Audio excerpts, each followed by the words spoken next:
Good evening to all of you and very good morning to Professor Madam Madhuri Sharan.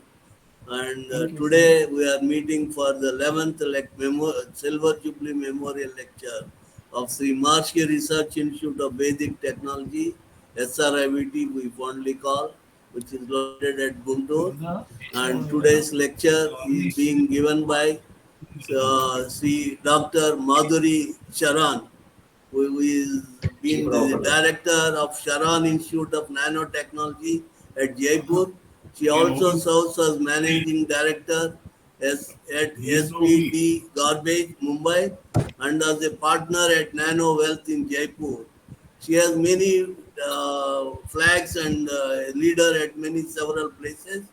She was adjunct professor and member of board of governors at MG University, and she is a very expert person in nanotechnology, and she has agreed to give. And today she will talk on history of undefined use of nanotechnology by universe to define concept of nanotechnology by human, a topic which Andra she will be the expert to talk on that, and the very matches with the objective of our C Maharshi Research Institute, which has been trying to bring the traditional science and modern science to bridge the gap, and that in that respect it has completed 25 years.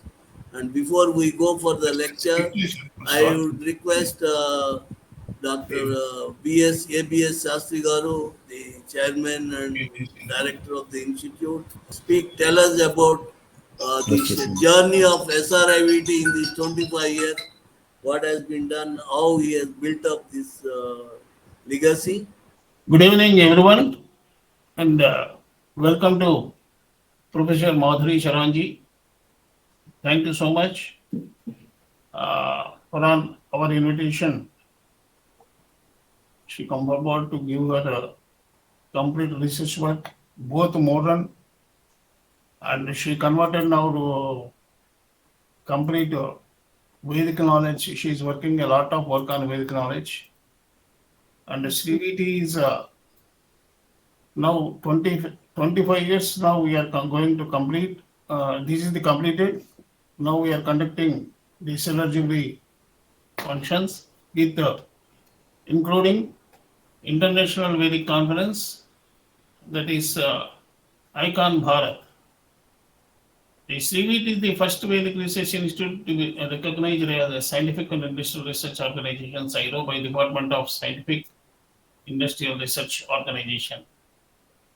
And our mission is only to rebuild India as Vishwaguru. For that vision, we have taken a mission, and successfully we are completing all our achievements shown that they are towards the proving the knowledge, hidden knowledge of the ancient Indian scriptures. We have successfully completed several projects and we developed more than 100 products and some 20 technologies so far. This all complete Vedic based. These are our completed projects successfully. More than 20 crores rupees of funding we have completed so far projects, and we have received Global Finalist Award from UNIDO, that is UNO organization, and National I3 Award also we received. We have been invited as speaker to Vienna Energy Forum 2017. And we have developed so far in nanomaterials. In nanomaterials, all metal nanoparticles we made, and even nano size, the alloys also we made. In metallurgy, we have developed high entropy alloys 3, and the materials, special materials like nano, all metal powders, metal oxides, and nano ceramics 5 so far we developed. Nano alloys tailor-made, whatever composition ISRO has given us, we successfully delivered the tailor-made nano alloys, nano compounds also. Our technology is mainly decreasing melting point of metals, missing immiscible metals, O2 nano single state, encapsulation of nanoparticles with HEPS, nanosynthesis at room temperature, enhancement properties for metal and alloys, magnetic copper and non-magnetic iron also we developed, manipulation of metal properties, corrosion resistant copper, and finally our technique is economical, energy efficient, and eco-friendly. This is E3 method we follow, complete green, and not only in materials, metallurgy and materials area, in herbal also, because when we are developing nano materials, we require herbal materials in a bulk. So for the we thought and we made 400 herbs which are using in nanomaterial synthesis. It's herbs also we made it in nano sized. Pilot scale production done for 150 herbs, 40 formulation on various segments, 15 herbomineral formulations. Advantages of nano herbs are high bioavailability, higher absorption, lower dosage, fast recovery, zero side effects or no toxicity. So the not only making herbs into nano size, we have done complete documentation work, and these are the documentation, authentication, documentation, validation, optimized processes, nanomization of phyto ingredients, structural modifications, active ingredients, enrichment, identification of rare herbs, fingerprint technology for herbal ingredients, preparing Vajani Bhasha for Vedas since 8 years. So, as we said, India Innovation Initiative Award we received, and EPA, Environmental Protection Agency, GCIP, UNIDO, PNA Energy Forum. Now we are going to International Vedic Conference. I request all the participants, please save your dates. This is Icon Bharat, International Conference on Bridging Heritage, Ancient Research and Advanced Technology. This conference, we are inviting all the members. Please save your dates on 31st August and 1st September. And please make yourself possible to attend this conference by presenting some papers or abstracts like that. Dr. Satish Reddy, former chairman, DRDO, and former secretary, DSIR, Shekhar Mandiji, and Professor Ram Gopal Rao, Vice Chancellor, BITS institutions, group of institutions are the patrons, and so many stalwarts in the scientific community participating as committing advisory committee and executive committee, academic committee. We are also going to publish one souvenir. Please participate and make this event successful. Thank you. I will not be doing very justice to introduce Dr. Madhuri Sharan, who has a dynamic career and who has very illustrious large number of activities. But in the very short time, I will try to briefly introduce her. She has served as director of NRC and lectured at institutions like Pune Vidyapeeth and conducted postdoctoral research at Bolton Institute Technology, UK. Dr. Sharan has undertaken various special assignments, including ones of the United Nations, Asia Pacific region, and the Ministry of Non-Renewable Energy, India, focusing on areas like fuel cell technology, research projects reviews of ISRO, and in advisory role, Dr. Sharan has chaired research advisory committees and served on boards of Gujarat State Fertilizer Corporation and CREATE Baroda. She has been recognized for expertise in disaster management, a very rare capability and very much needed for the country. And in Bihar state, Dr. Sharan, extensive experience and contribution extended to founding the life science division of Reliance Industries Limited.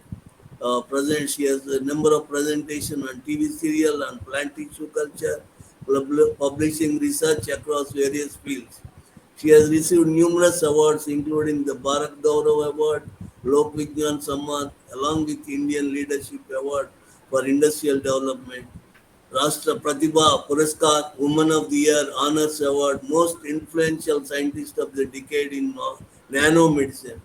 And she has guided 18 PhD students, authored 14 books, 214 publication papers, and held 11 patents.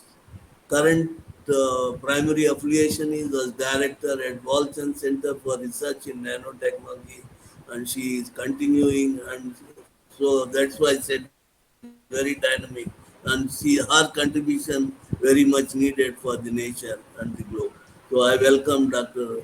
Madhuri Sharan to go on with her lecture and enlighten us with all the knowledge that, sir, madam, you can give to our participants here. Acha, thank you, Dr. Rao. I think you have glorified me too much. Thank you very much for that. Well, in front of such a big nanotechnologist, I feel a bit smaller entity to say anything.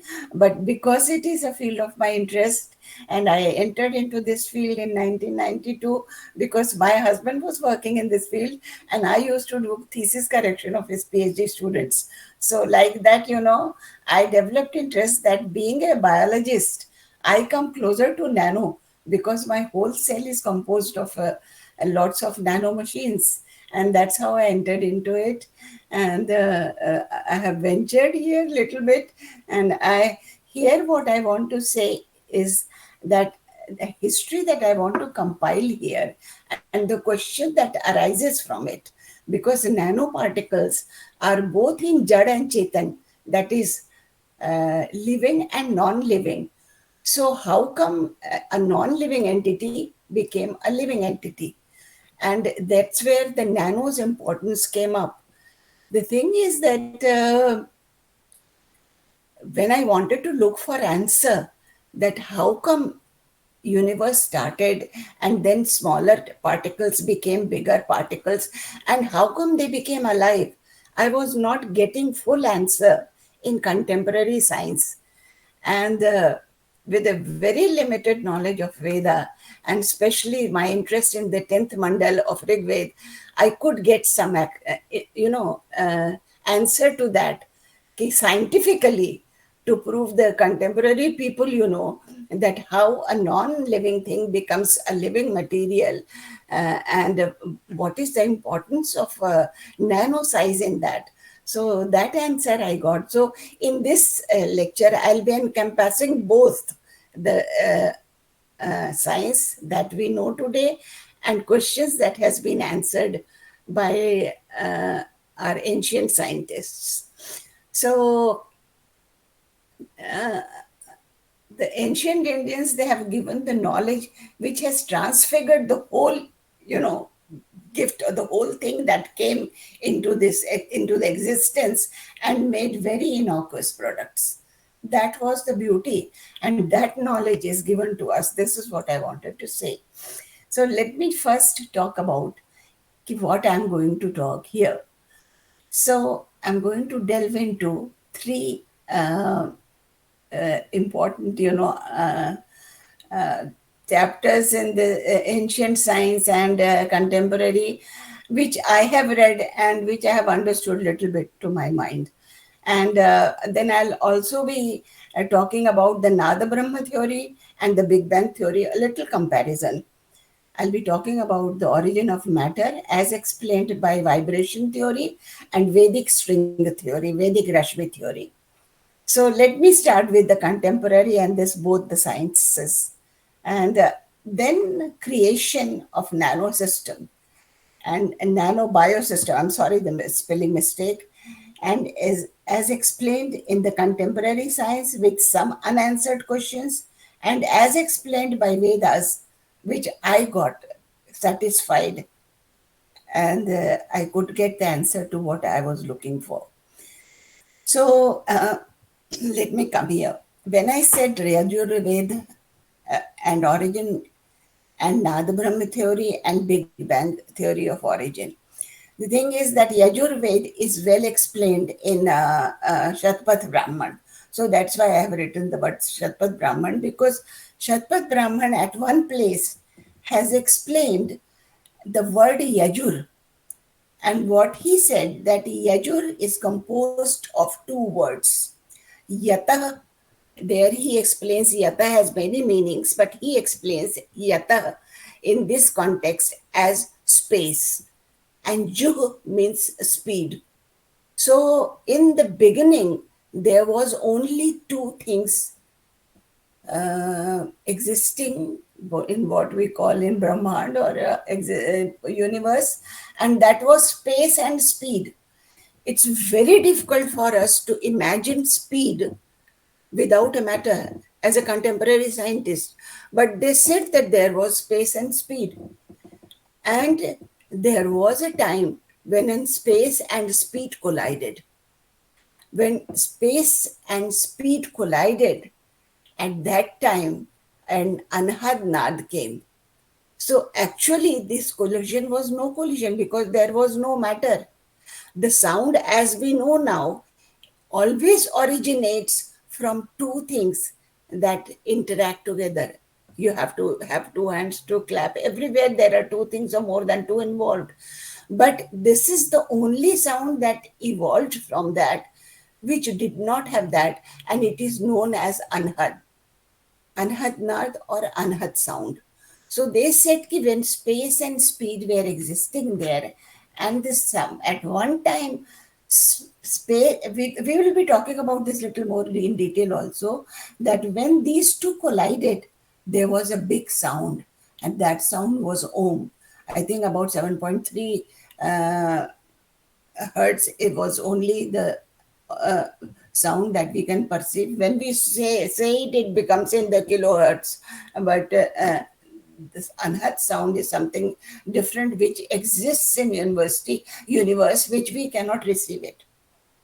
And then there was a Big Bang theory.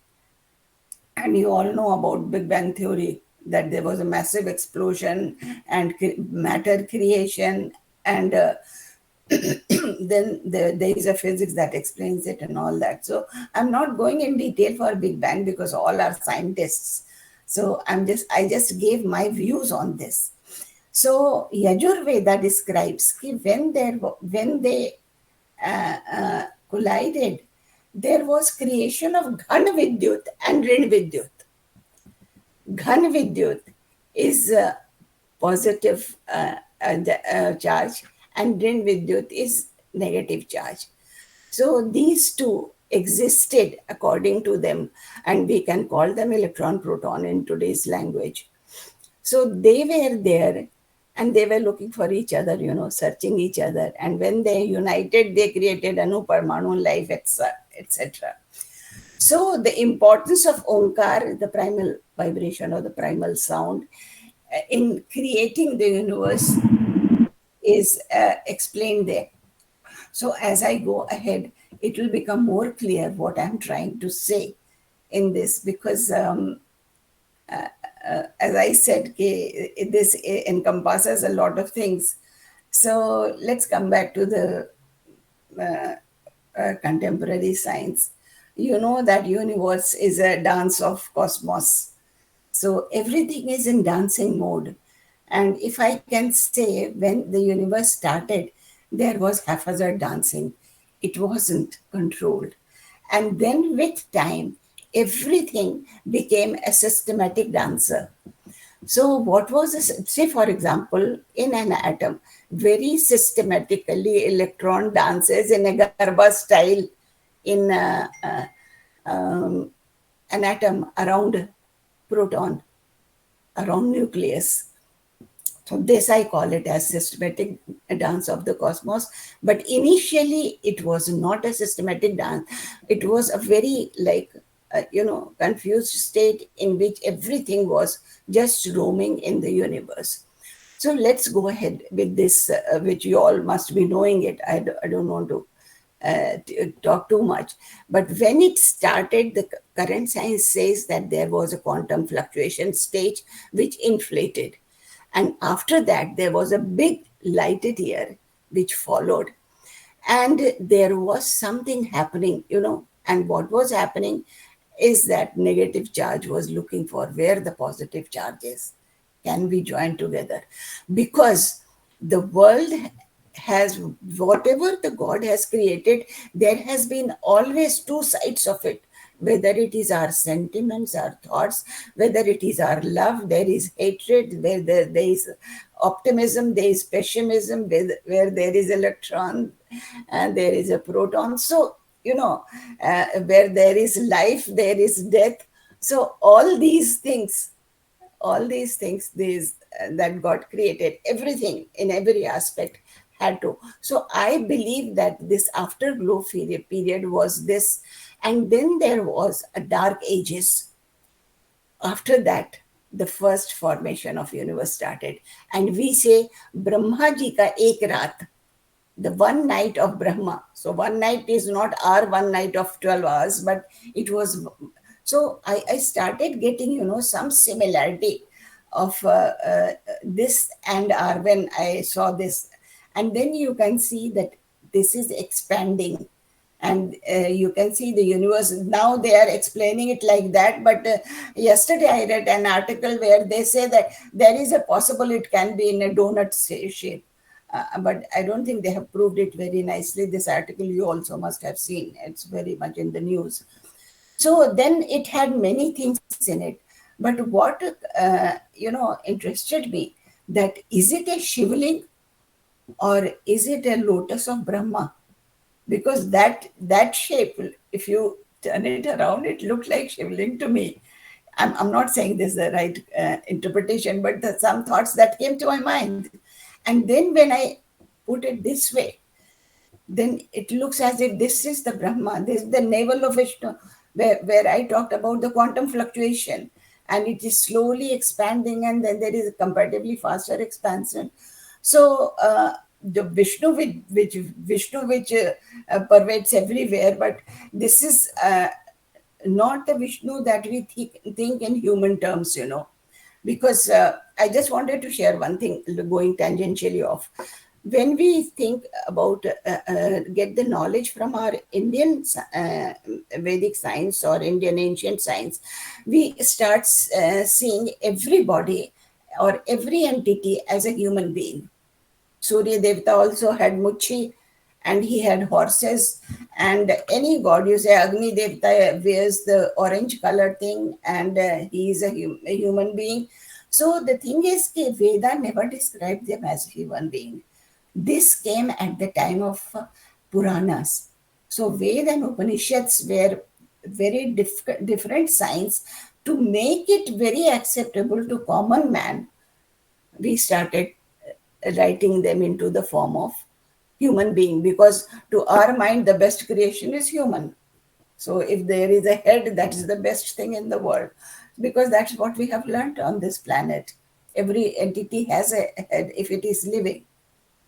So anyway, coming back to this, what I see, that this is where Brahma is with his, and this is the navel, and this is that connecting Brahma with Vishnu, and this is the expansion.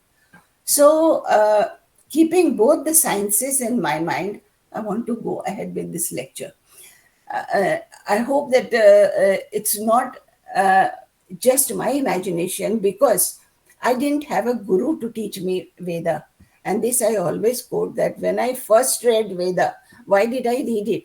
Because I read that Oppenheimer read Veda, Nikola Tesla had knowledge of Veda, Einstein read Veda, Max Muller read Veda and translated. So if such big scientists could read and get something, I should also read. And I must have been about 35, 36 at that time only. I'm 80 years old now, so you can imagine how long ago I read that, started reading. And when I first read it, I found it a total bakwas. कि क्या है, पहला है अग्निमीले पुरोहितम, and then, and then I read that Edison had recorded this shloka. So, there was a big question in my mind. If they can see something in it, why can't I see? And then I started seeing it through the eyes of a scientist. And first thing, which very easily anybody could have now guessed, is that Ashwa, what is the meaning of Ashwa? What's the meaning of Surya? What's the meaning of Sarathi? Which is which is along with sun. So sun is a god, he doesn't have muchi. That's one thing I became clear. And Ashwa has three meaning according to Sanskrit dictionary: horse, light, fastest moving object.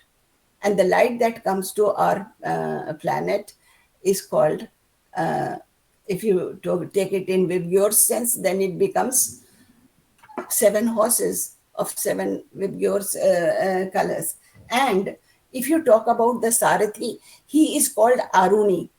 So in Vibgyor, the last one is red, and after red is infrared. Red is called Arun. Aruni is Sarathi, longest wavelength, shortest frequency. So he was the controller of the movement. So like that, through the eyes of a scientist, I read it second time, third time, and slowly I understood something. And when I read different translations, I realized that you can read Veda through the eyes of a scientist, through the eyes of a spiritualist, through the eyes of a religious person, through the eyes of a philosopher. So it is like you sitting in a, in a house with having a big dome, and each facet of the dome has got different colors glasses. Through whatever glass you see Veda, that's how you receive it. So our knowledge becomes very, very limited because we can see it only with one set of eyes. And from that set, whatever I have seen, that I'm trying to explain, because people must have known it much better way than we do. But so this is like, I'm saying, this is how I could say it. There are people who have explained it. I mean, I was reading one and I talked about that in my last lecture in Delhi, that Agni Mile Purohitam, that shloka is actually conversion. It is a purely metallurgy. So one scientist has described it like that. One scientist has described it that Agni is taken up because this is one energy which has thermal energy also, which has light energy also, which has sound wavelengths also. So different people read it in a different way. And here, I know only science, because in Veda my knowledge is nil, because I didn't have a guru and I didn't have time. I was looking after family and a job and lived in this world. I didn't have opportunity to go to Himalayas and learn. So both contemporary science and the Vedic science, they believe in string theory. And a string has come up nowadays, that string is something which is even smaller than the subatomic particles. So when I was a kid, I learned that atom is not divisible, but now the parts of atoms came, then so many things have come, and eventually they have ended up into the string theory, that there are vibrating strings, and they are very small, and they twist, fold, vibrate, and they create matters. This is what they say. And when they are creating matter, along with that, it encompasses 4 well-known forces that you all have read: electromagnetism, gravity, strong and weak, nuclear energy. So this is our string theory. Our Vedic Rashmi theory also talks about 3-4 types of Rashmis, but what they believe, that when the creation universe existed, so God disturbed. It was quiet and there was energy, but God disturbed it, or somehow or the other, the whole thing God disturbed. So the equilibrium was of the Shant stage, or the quiet stage. It got energized into some sort of vibration, and first vibration Om Rashmi came up.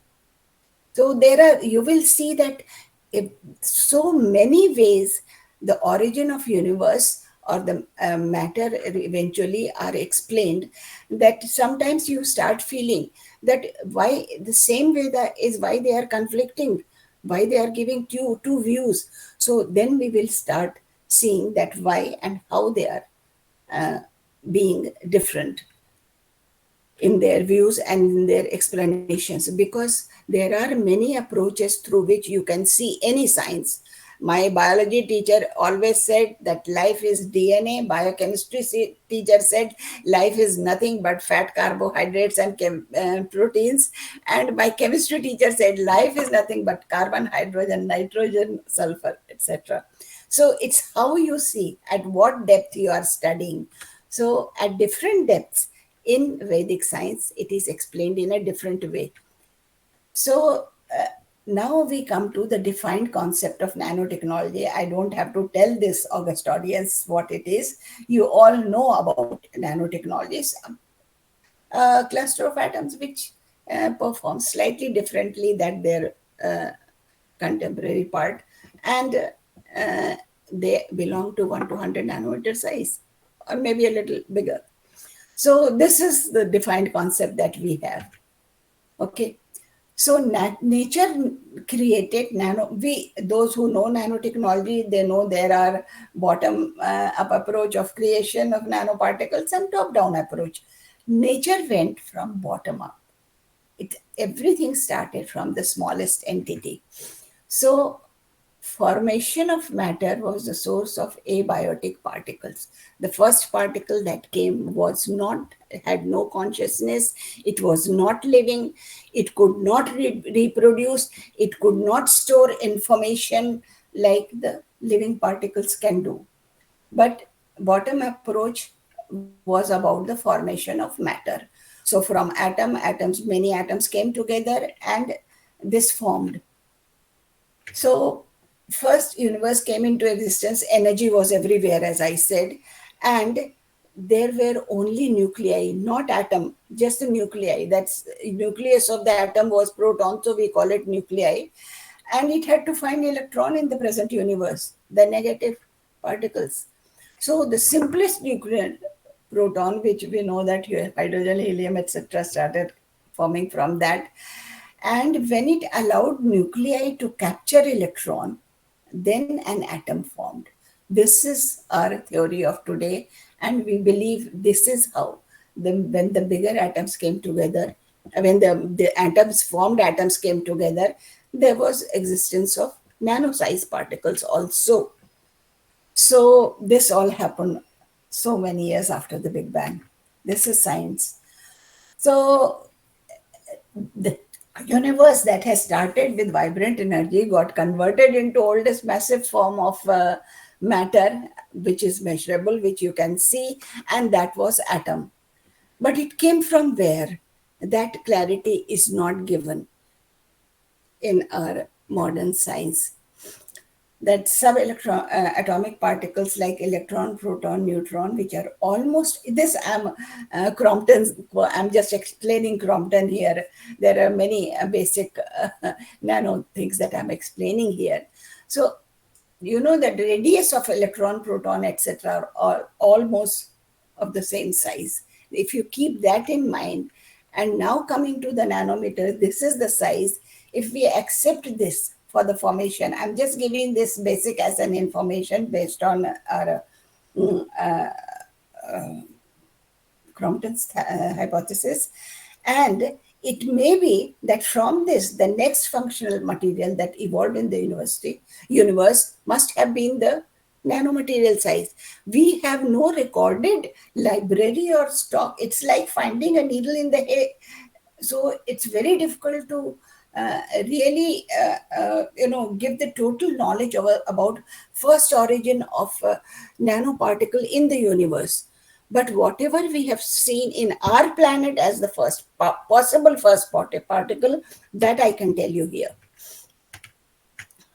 So smallest entity, subatomic particle to the cluster of galaxies happened, and all these are abiotic. They are not living together. And here molecules formed, atoms formed, molecules formed. And there is one thing that got involved into it, was known as bond. When two atoms came and they had to join together, we studied bond. We all know that there is covalent bond, there is van der Waals force. And so the factor called bond came up. And we have also studied, if you look at this very common glucose, molecule, we also came to know that these bond stores energy, because you know that if you eat more glucose, you will get more calories. That's the energy. So covalent bond, which forms between two non-metals, they store energy. That much we came to know. But apart from energy, if two things has to join to become living, there has to be more things, not just the energy, because they are performing, they are dividing, they are storing knowledge. So creation of nano geosystem and nano biosystem using laws of physics and the laws of chemistry that we have studied, and a geosystem became biosystem. This we all know, and this has happened over the years, not in one. So what I'm going to tell in 45 minutes, I cannot condense it, and I don't know so much either. So can we pinpoint the creation of first nanoparticle? No, we cannot. But what we can search is what happened on our planet. Now, this is what I just wanted. You all must have, all the nanotechnologists must have known it.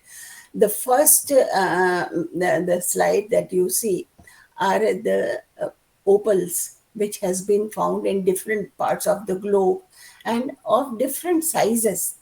And there is a lot of silica also into this, in this material.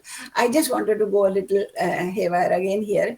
There has been one movie, Bollywood movie, Hollywood movie, and it talked about that there can be a planet where silicon is replacing the role of carbon, which is happening in the living being on our planet. So anyway, this was the matter. And even smaller than that, very recently, one Australian lady scientist, she has discovered nano, and she was studying the sandstone, and in that she found this. It's only 20 nanometers, smaller than a virus. It looks bigger here, but and they had DNA-like particles also in it. May not be very big, but they had. So they have studied this, and then we saw there the smallest, that is 26 nm parvovirus B19, that is there. That is another virus which is very small and which is in nano, and it has got DNA. This is their DNA. This also encompasses DNA, and this human DNA, the width is only 2 nanometer. Length varies according to the species, genus, etc.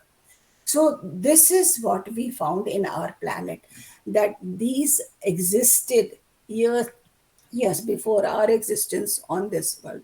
So the first living entity was also non-living. But how come this silicon thing, or it also had carbon, became these things?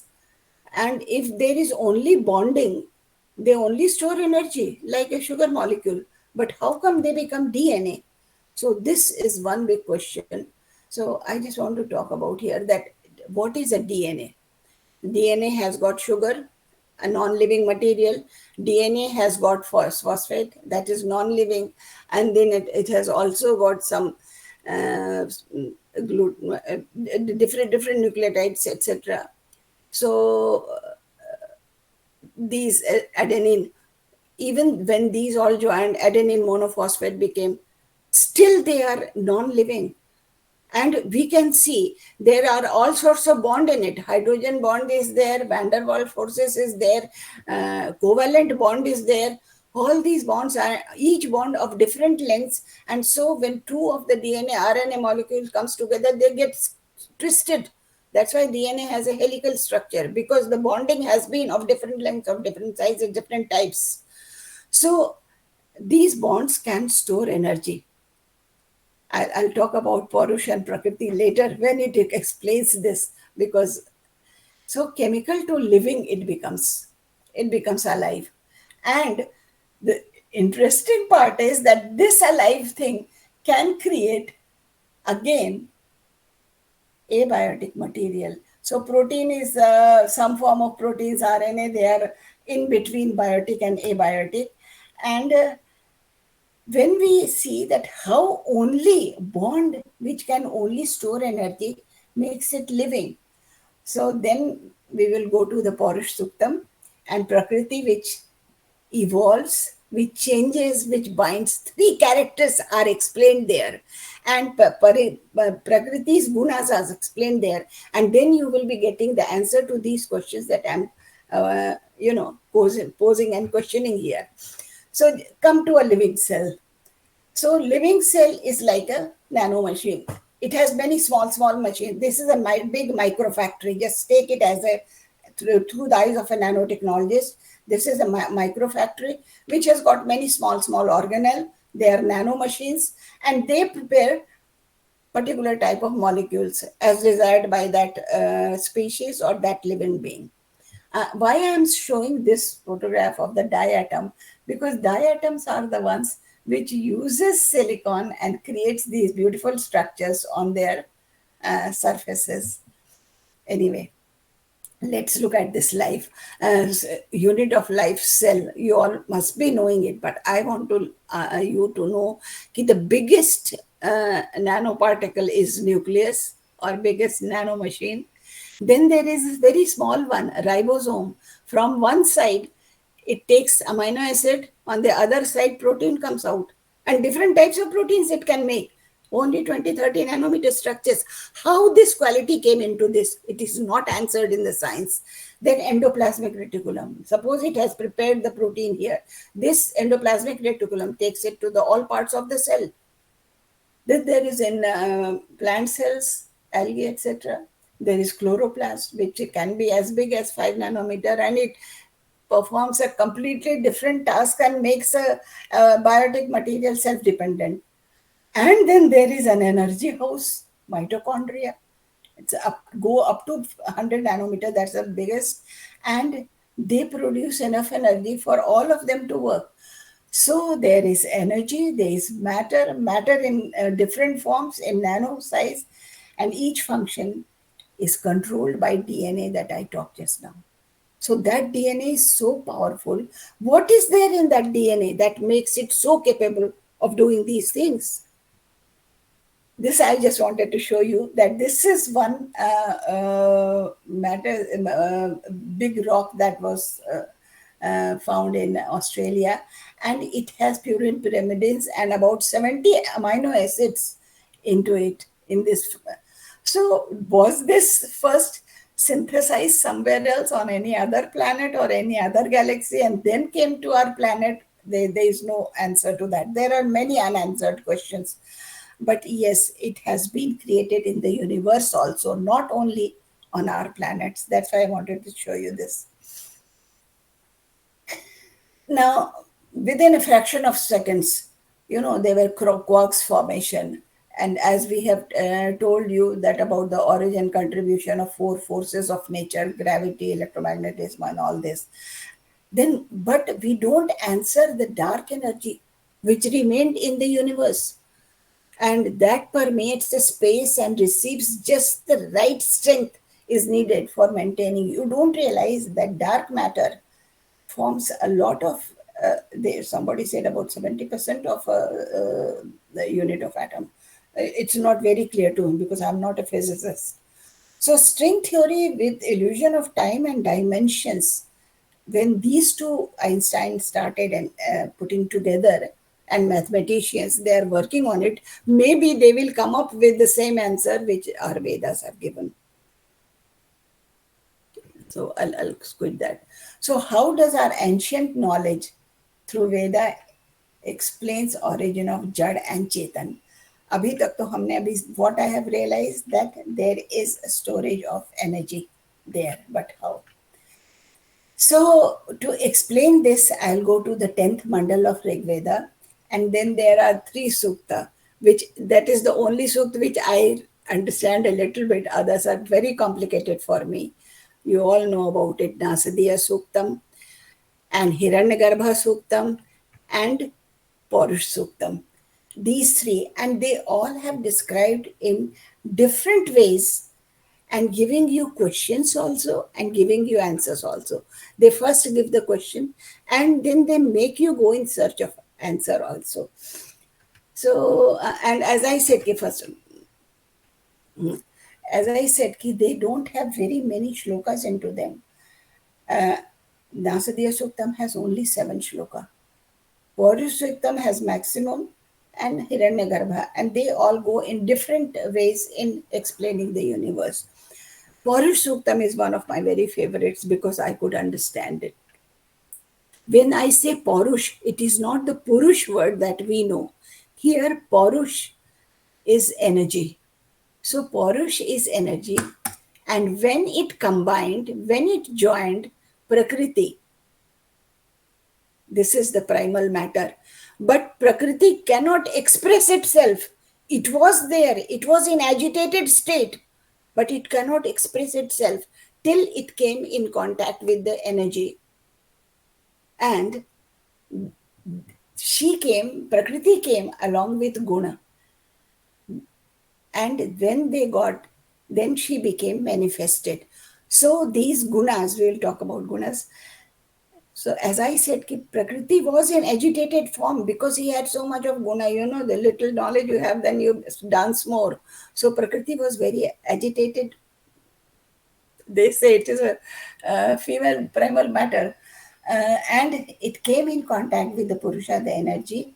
And that's how the matter formed. And very nicely you'll get the answer when you look at the gunas of Prakriti, that how it became from non-living to living. So Paurush of Purusha Suktam. Everybody knows Sahasrashirsha Purusha Sahasrapath. This shlok, I don't have to tell you people. I just take only one shlok because if I take all the 7 shlok, I'll take 10 hours. So Purusha, the universal being or the energy, whatever it is, it has 1,000 heads. Heads means it didn't have 1,000 heads. It was present everywhere, omnipresent, because he's the energy. He envelops the whole universe. And he has, they say Dashangul. Dashangul means not fingers of ours, because Dashangul is taken up as all the 10 directions. So you have to see it from the different angle, this shloka, not just the word by word translation or Panini's translation, taking that words into it. But if you see it through the eyes of scientists, this itself explains what the Purusha was, what the energy was. And then, so Purusha, the energy, represent total existence and in its fullness. It was there throughout, that I told you. And Purusha is synonymous with Atman, depicted in the soul of Prakriti. This is the spiritual and philosophical interpretation.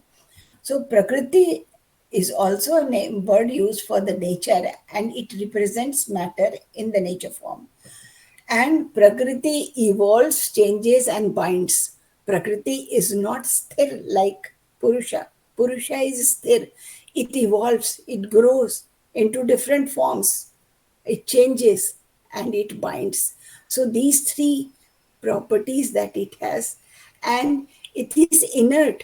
It's not active like energy, and it depends on Purusha to enliven, impel the vivity or vitality into it. So the Purusha, they say, is the protecting, pervading, and filling energy for everything. Now we come to matter and life. Okay. So manifestation of energy through Prakriti into matter, how it happened. So guna, Prakriti had guna, the properties also. 3 types of guna: Sattva guna, Rajas guna, Tamas guna. We always said Tamas guna is bad, Sattva guna is this. No, all these gunas very important, and they are there in every created matter. Because, I'm just giving a simple example for the layman. Can you see it? Can you see the slide? Hello? Can everybody see the slide? Yes, yes, Okay, yes. We are seeing the slides. Yes. Okay, I thought it's so these gunas, when they come, obviously then only they can make it living being. And the all the gunas are equally important. Say, for example, when you are awake, this is the rajogun, and when you are sleeping, it is tamagun. But both are equally important for the rajogun to survive. You have to sleep. So here, Veda doesn't degrade any quality that sattva is the best here. Yes, sattva is different type, raja is different type, and tamas is different type. And pradhana, or the root matter, here the guna is unmanifested and it's in equilibrium state. It has joined in the matter form and now it's in equilibrium. So it's the initially, like it was the vibrating, not vibrating, but it was not in a stable stage, was when it got energy, it could very nicely it could make itself in an equilibrium state, and manifestation happened because of the three ABCs: Ahankar, Buddhi, and Chitta. These three joined hands together, and that created our this. So now you know it's not just the bond. We have not explained in the modern science, but it is very clearly explained in the life. And this ended into the Panchabhuta that we see, Chitijal Pava Gagan Samira. And this Panchabhuta creates life. So this is the whole story that our Purush Suktam has described.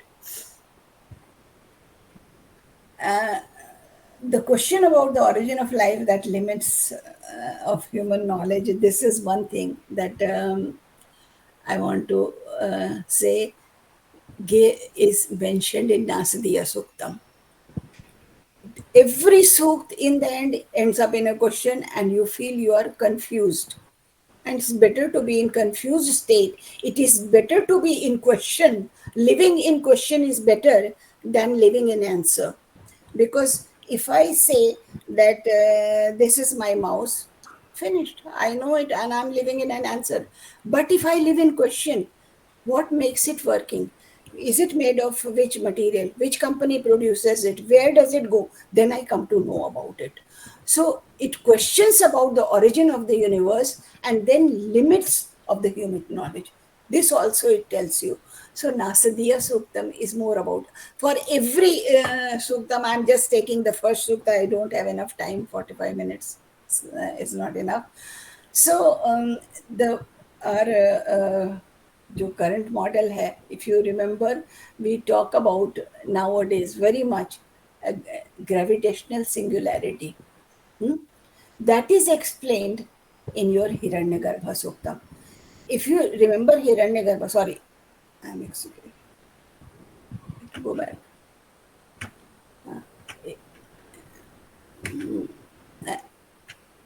Hiranyagarbha Suktam, it talks about, this is very well accepted now by the scientists because they are talking about the cosmic egg.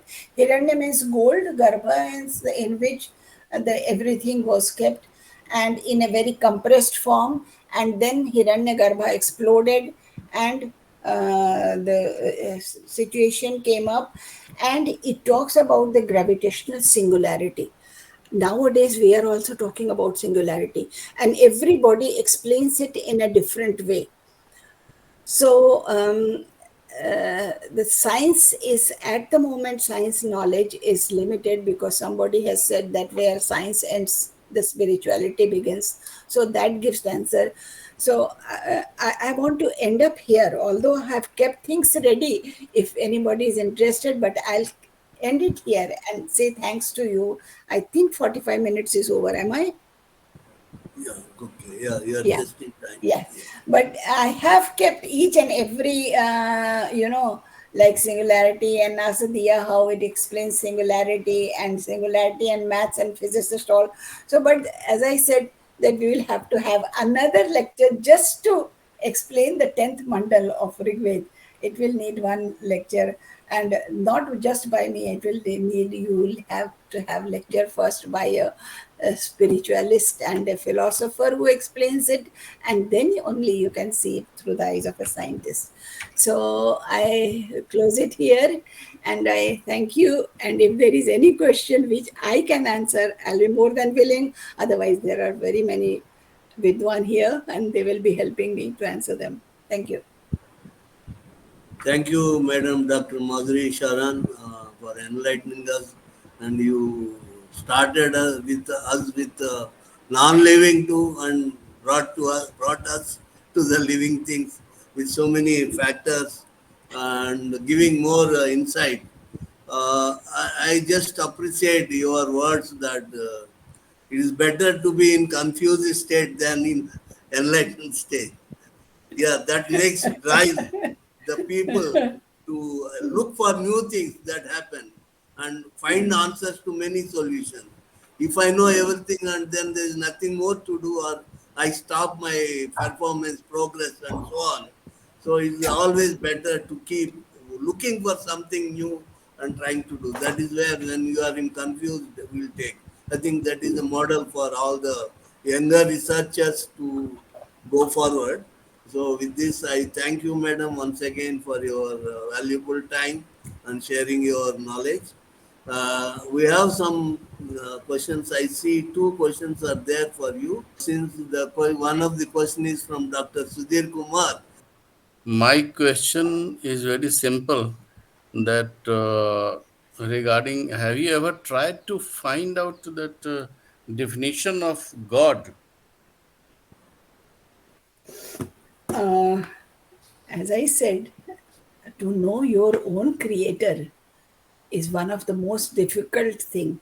We all see it in a different way. And even understanding him, they say if you don't understand him, if you don't know him, just go for the bhakti. That is, believe in him and do that. I am neither in bhakti, I am in search of knowledge, and I have realized that I was born ignorant. No matter how much ever my gray matter exercises, I'll end up as an ignorant person.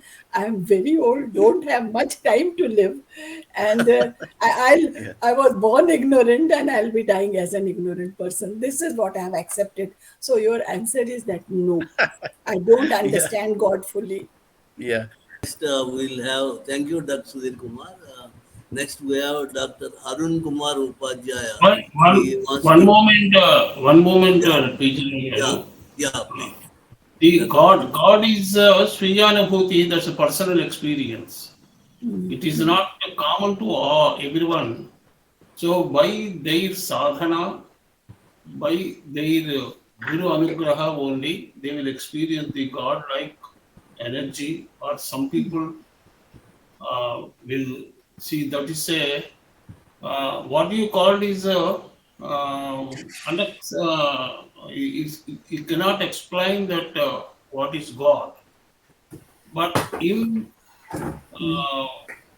Bhakti Marga they see Yoga Marga is one Marga, and Bhakti Marga and Upasana Marga is also there.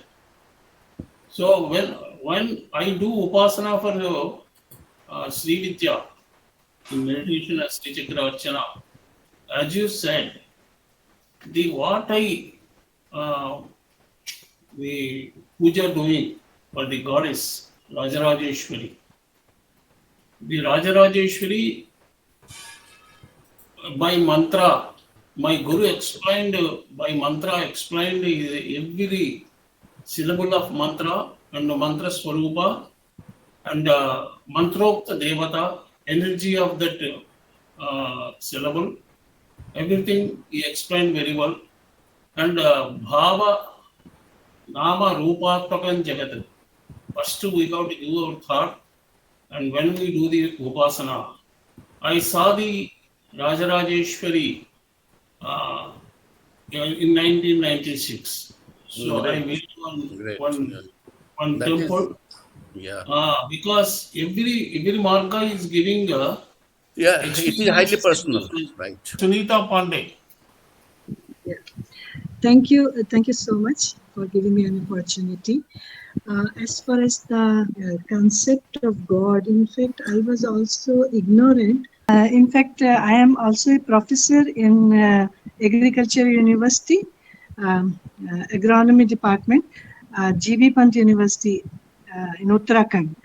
So I am just, I I can say that I was also ignorant of God, but now I feel God as metaphysical energy, because as far as God is concerned, in my opinion, it has nothing to do with physical, maybe sound energy, maybe light energy, maybe any energy, but it has nothing to do physical, because our consciousness, we all have consciousness which is metaphysical, but that consciousness is not 100% pure. And the God is also a consciousness, that is supreme consciousness, which is 100% pure, and that can be experienced with the practicing with meditation. So that is the meaning of God in very nutshell for me. The topic can be debated and discussed long and long, but in nutshell, that is a supreme consciousness and nirakar. Nirakar, nothing to do with physical. Thank you so much. Thanks, Sunita ji. What I have realized that I am seeing also what through different angles by different people. And as I said, I am in question, I am absorbing all these answers. And once I read a book by Sarvapalli Radhakrishnan ji, and he wrote Hindu Dharma, about Hindu Dharma. And that time I was very young, I was in MSc. And what I could get from his book, that I have written in a short poetry, and I want to recite that about God, what I got at that time, and I would like to answer all the questions. So he made me, and the title of my poetry is Sulja Uljan, means a confused state of question, Sulji Uljan. So he has explained 8 things that we go through in life, and in the end, he comes up to what is the God. So it is totally based on his book. It's not my idea or my knowledge. So the poetry goes like this. It's in Hindi. I hope you all can understand a little bit. आशाएं अस्थिर निराशाएं अकर्मण्य, इन दोनों का समन्वय एक जीवन नगण्य. Means in this whole life we have optimism, pessimism, both will be coming, going, learning, unlearning, सब होता रहेगा, and it will form a negligible life. सुख चंचल दुख निश्चल, सुख दुख की सीमा क्रमशः क्षणिक हर पल. सुख चंचल है, इट्स वाइब्रेटरी. दुख निश्चल, दुख आया तो वो दिल में बैठ जाता है. सुख दुख की सीमा क्रमशः क्षणिक हर पल. सुख क्षणिक हो सकता है, लेकिन दुख हमेशा साथ दे सकता है. प्रेम वरदान घृणा अभिशाप, तप्त हृदय के दग्ध ताप. प्रेम जो है वो एक वरदान है, और घृणा भी भगवान का ही दिया हुआ एक गुण है, जो कि एक श्राप है. But we both do with burning heart, burning desire. We love burn in hatred, and the love is also burning desire of heart. जीवन मिथ्या मृत्यु तथ्य. Life is a fact, a false. Jivan mithya, life is false. It is there today, it is not there tomorrow. Mrityu tathya, but fact, mrityu is a fact. So there is a difference between false and fact. एक बार मृत्यु हो गया तो हो गया. जीवन मिथ्या मृत्यु तथ्य, इन सब से ऊपर ईश्वर एक सत्य. So truth is the God, which is ever living, ever pervading, most powerful thing in the world. Thank you very much. Myself, Devi Prasad Mishra. Actually, we are discussing about God. What came to my mind, it is basically from Upanishad, that is Satyam Anantam Jnanam Brahman. So, I mean, like, it is not only the truth, it is all other 2 components which are there already in the Upanishad. Of course, God cannot be really defined, it can be experienced. But however, for discussion's sake, these 3 words are there in the Upanishad. Thank you very much. I know in Upanishad, this also said that Vijnanam Brahmeti Vyajanat. Vigyan hi Brahma hai. Special knowledge is the Brahma. You know, there are so many ways things have been explained that I really cannot give one answer about him. And every answer I accept everybody, how they have perceived, how they have seen it. So as you said, whatever you read, whatever you study, and whatever others tell you, others their experience, it all enriches us. But still, the quest for God will go on. So we started with Jad, abiotic to Chetan, and I think the most question has ended up in the God, the creator of Jad and Chetan. I think it's very nice. And if I would have gone to the details of all these three suktam, which I said, maybe some catch questions must have been, you know, cleared more. But in this, I don't think I could satisfy everybody. That is the greatness of our Sanatana Dharma, because there Uh, are so many granthas, so many ways to reach God. Every experience, every marga will teach something, and jnana marga, karma marga, tapo marga, and punya marga, bhakti marga. There are so many ways. Every individual experience is different to others. That is our Sanatana Dharma is a big ocean. Nobody yes, can understand the total dharma. fully. Our life is very small to understand the entire dharma. Yes. Dr. Vyas is there. Yes, sir. Namaste, sir.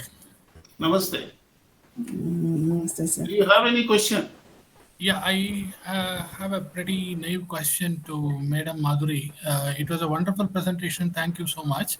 My question is, in the beginning part of your presentation, you're beautifully presenting that the Almighty or whoever is the most powerful is either a sound or a ray of light. I was just wondering how this ray of light, a form of energy, radiation, created the matter of universe. So I think, as I explained, that the energy was everywhere, and then God has created a disturbance into that. This is one theory. It's not the, anything. Everything can be answered in many different ways. But when that equilibrium was disturbed, energy, it came in contact with Prakriti. Prakriti was also in agitated state, but it had unmanifested guna. So when these two energy and Prakriti came together, the matter creation was there. So this is how, in a nutshell, I perceived it, that things were formed. But the energy pervaded, how that is very difficult, because yatah jo speed and space was there according to Yajurveda, and a description by the Shatpat Brahmana. Shatpat Brahmana, actually whole Yajurveda is explained in the Shukla Vargiya Shatpat Brahmana only, Shukla Vargiya Yajurveda.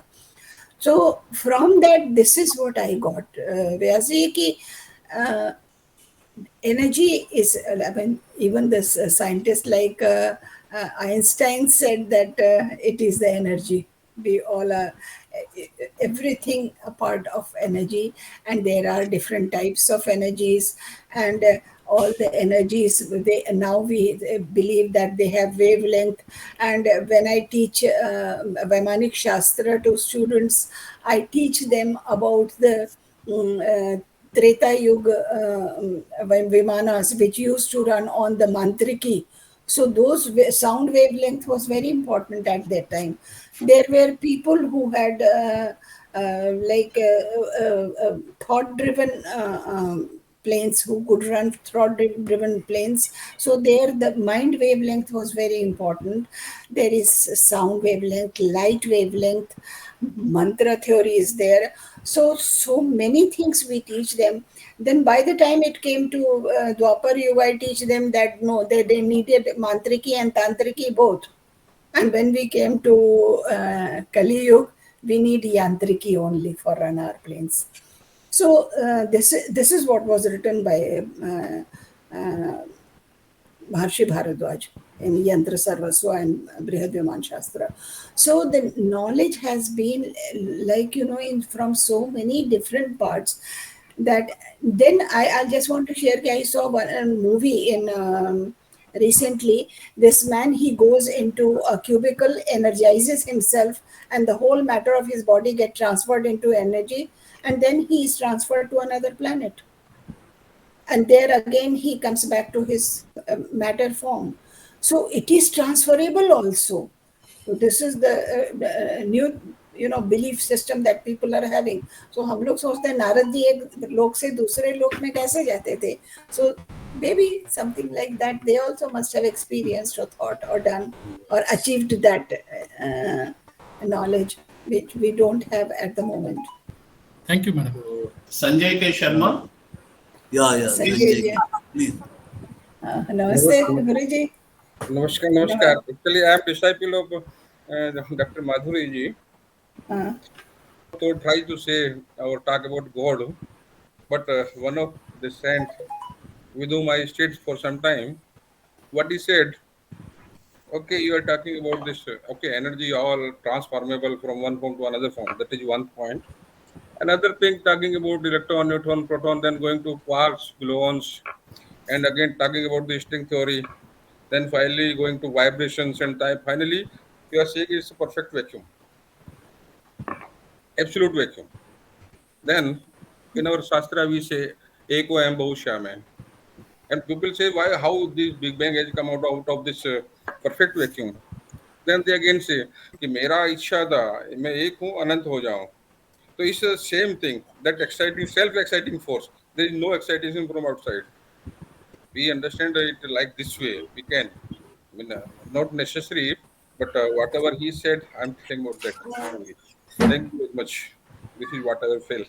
Thank you, and I express my gratefulness and to Dr. Madhuri Sharan for taking time and trying to explain to us and make all of us to rethink our line of work, and it's very enlightening. And we have a lot of questions. I think each one of us can pursue in that direction and try to find some solutions.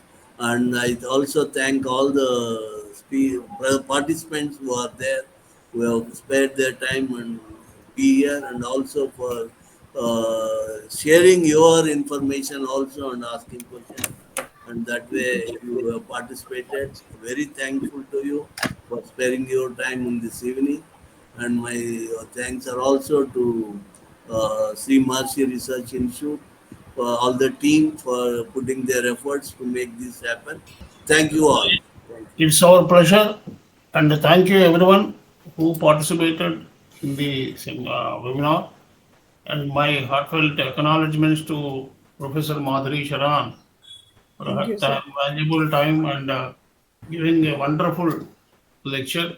As a scientist, senior scientist, her work is tremendous, and she is science behind all these things. She has done a hard work to bring out and compare with the modern science is the important nowadays. Every young mind should know all these facts, and they have to focus how to bridge the gap between Sanatana and Sanutana. This is our basic aim, to bridge the gap. So thank you so much.